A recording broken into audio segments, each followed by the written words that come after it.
Could one of the strongest proofs for Christianity simply be a careful, honest reading of the entire Bible?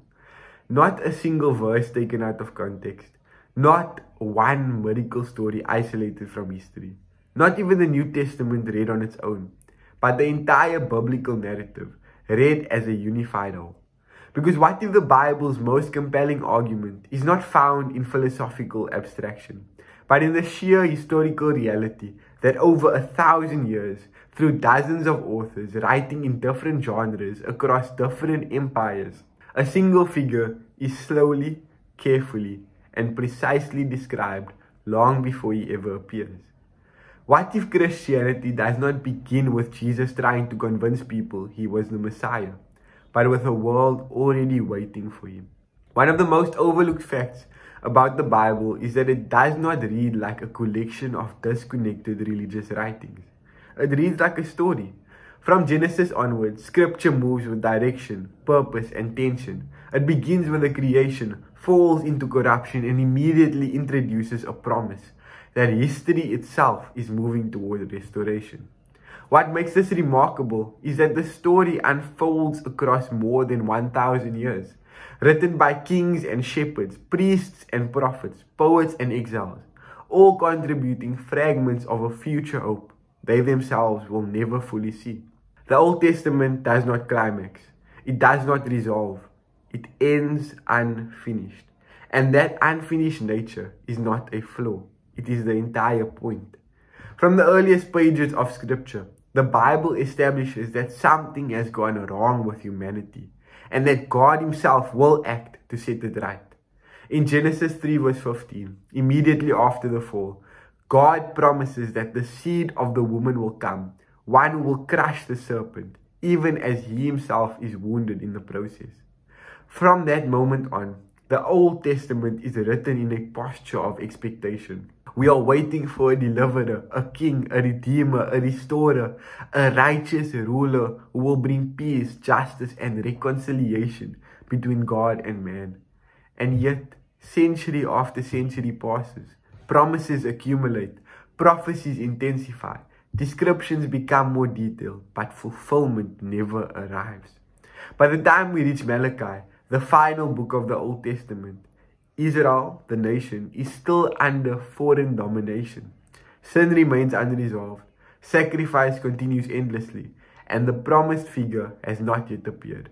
The Old Testament closes not with resolution, but with longing. Now this is where the argument becomes staggering, because Scripture does not merely say someone will come, it tells us who he will be, where he will be born and come from, how he will live, how he will be rejected, how he will suffer, and even how he will die. The promise begins broadly and then narrows with incredible precision. We are told that this individual will come from the seed of Abraham, and that through him all nations of the earth will be blessed, immediately establishing that this Messiah's work will be universal in scope. The promise is then narrowed to the tribe of Judah, and then more specifically to the line of David, meaning that this figure will be unmistakably royal, a king by divine appointment. Yet this king is unlike any other. We are told he will be, in Micah 5 verse 2, born in Bethlehem, in Isaiah 7 verse 14, born of a virgin, in Deuteronomy 18, a prophet greater than Moses, in 2 Samuel 7, a king whose reign is eternal, in Psalm 110, a priest forever after the order of Melchizedek. Already, this is an impossible combination. A king and a priest in one person, something forbidden under the Mosaic law. But the description does not stop there. The Psalms tell us that this Messiah will be betrayed by a close companion, one who shares bread with him. This is Psalm 41 verse 9. Zechariah 11 verse 12 to 13 tells us that he will be betrayed for 30 pieces of silver, and that the money will later be thrown into the house of the Lord.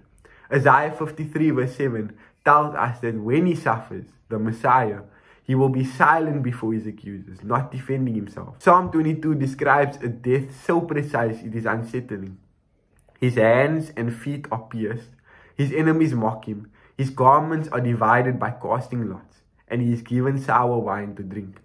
All of this is written centuries before crucifixion even exists, as a form of execution. Daniel tells us that this Messiah will make atonement for sin, bring an end to sacrifice, and this will all happen before the destruction of the Second Temple. Isaiah 53 brings the portrait into terrifying clarity. The Messiah will be someone who is wise and lifted up, marred beyond recognition. He cleans and sprinkles many nations. He is despised and rejected by people. He suffers for the sins of others. He is silent before accusation. He is killed for the transgression of God's people. He receives a wealthy burial. After his sacrifice, he receives new life and many descendants, and he makes many righteous by bearing their sin. Furthermore, we see that a prophet will come before him in the spirit of Elijah to bring people to repentance. This is not myth. This is not vague symbolism. This is prophetic specificity. What makes this figure unmistakable is that every unresolved problem in Israel's story converges in him. Israel needs blessing, peace, atonement, deliverance, and restoration. The Messiah is not one hope among many. He is the solution to all of them.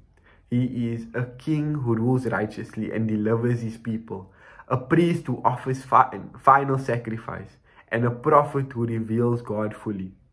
And then we turn the page, and suddenly we encounter Jesus of Nazareth, a man born in Bethlehem from the line of David, proclaimed by a forerunner in the spirit of Elijah, betrayed for 30 pieces of silver, silent before his accusers, crucified, buried in a rich man's tomb, and proclaimed as risen from the dead.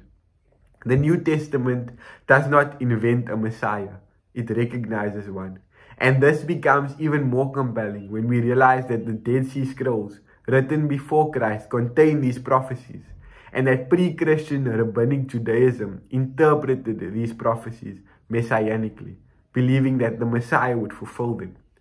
Christianity did not rewrite the scriptures, it claimed fulfillment. And if this is true, then Jesus is not merely a teacher or a prophet or a moral reformer, but the center of history itself. God did not act randomly. He revealed his plan patiently, and when the time came, the Word became flesh. God bless.